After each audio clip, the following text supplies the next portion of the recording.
அனைவருக்கும் வணக்கம். நம்ம டெய்லி ப்ரிலிம்ஸ் பாயிண்ட் ஆஃப் வியூல 5 கொஸ்டின்ஸ் பார்க்குறோம். இன்னைக்கு என்ன கொஸ்டின்ஸ் இருக்கு அப்படிங்கிறத பார்ப்போம். First question, water for Athikadavu Avinashi scheme will be taken from which river அப்படின்னு கேட்டிருக்காங்க. அத்திக்கடவு அவினாசி திட்டத்திற்கு எந்த ஆற்றில் இருந்து தண்ணீர் எடுக்கப்படும் அப்படின்னு கேட்டிருக்காங்க. ஓகேங்களா? ஸோ காளிங்கர் அணைக்கட்டிலிருந்து தண்ணீர் திருப்பி விடப்பட்டிருக்கு. ஸோ எந்த நதி அப்படின்னு பார்த்தோம்னா பவானி நதியோடைய காளிங்கர் ஆயன் அப்படிங்கிற அந்த அணைக்கட்டில இருந்து பார்த்தோம்னா தண்ணீரை திருப்பி விட்டு கிட்டத்தட்ட ஒரு 24,000 ஏக்கர் விவசாய நிலங்கள் பயனடையும் வகையிலையும் நமக்கு நிலத்தடி நீரை வந்து கோயம்புத்தூர், திருப்பூர் மற்றும் ஈரோடு மாவட்டங்கள்ல இந்த நிலத்தடி நீரை வந்து மறுபடியும் ரீஜெனரேட் பண்றதுக்காகவும் தான் இந்த ஒரு திட்டம் அப்படிங்கிறது செயல்படுத்தப்படுது. சரிங்களா? அத்திக்கடவு அவினாசி திட்டம். அத்திக்கடவு அவினாசி அப்படின்னு சொல்லி எப்ப பேர் வைக்கிறாங்கன்னா 1972 வைக்கிறாங்க.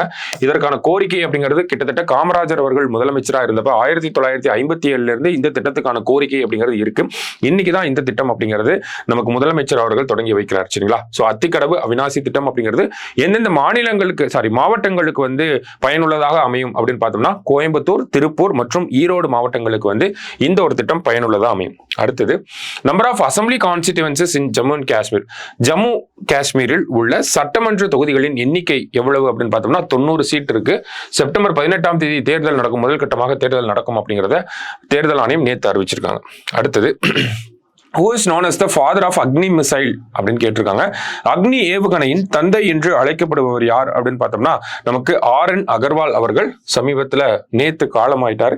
ஸோ அந்த ஒரு அடிப்படையில் இந்த கேள்வி வந்திருக்கு. ஃபாதர் ஆஃப் அக்னி மிசைல் அப்படின்னா RN அகர்வால். அடுத்ததா பார்த்தோம்னா which movie got 4 national awards in 70th national film awards.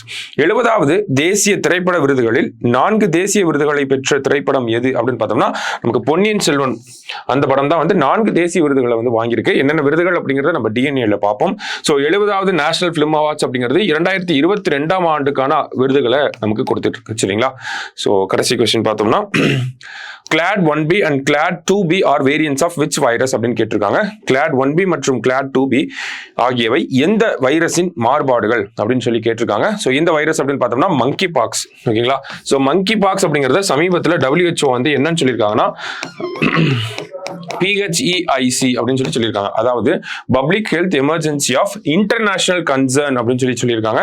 So சமீபத்தில் கூட பார்த்தோம்னா ஆப்பிரிக்கால இந்த ஒரு தொற்று அப்படிங்கிறது வேகமா பரவிட்டே வருது. ஏசியா கண்டத்தை பொறுத்த வரைக்கும் பார்த்தோம்னா பாகிஸ்தான்ல ஃபர்ஸ்ட் கேஸ் அப்படிங்கிறது ரிப்போர்ட் ஆயிருக்கு. ஸோ அதனால public health emergency of international concern அப்படின்னு சொல்லி WHO இந்த டிசீஸை சொல்லியிருக்காங்க. சரியா? ஸோ அதனுடைய வேரியன்ஸ் அப்படிங்கிறது நமக்கு கொடுத்து எக்ஸாம்ல கேட்கறதுக்கு வாய்ப்புகள் இருக்கும். ஸோ அதனால தான் அதை பார்க்கணும். சரியா? இன்னைக்கு ப்ரிலிம்ஸ் பாயிண்ட் ஆஃப் வியூல 5 கொஸ்டின் பார்த்திருக்கோம். நாளைக்கு 5 கொஸ்டின் மீட் பண்ணலாம். தேங்க்யூ.